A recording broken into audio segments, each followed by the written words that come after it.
My boss was tracking progress like this. Oh, hell no! I had to stop him. Instead, select this range, go to Insert, and pick checkboxes.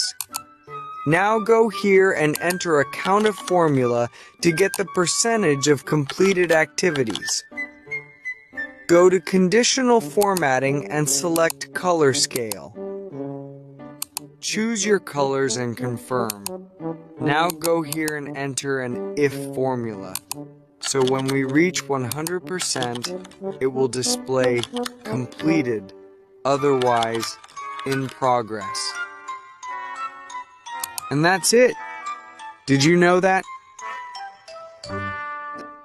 My coworker just created this KPI Excel chart. Oh my God! Here's how he did that. Data range with the sales numbers and KPI. Go to Insert, pick Recommended Chart, and confirm.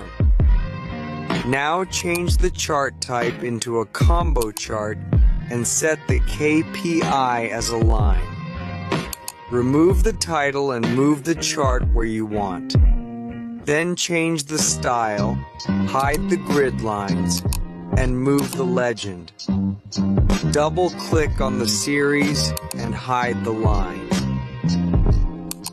Then select Markers. Pick the line and increase the size. Now change the color to red. Make a few adjustments, and that's it. Let's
created this dynamic Excel filter. Oh my God! Here's how he did that.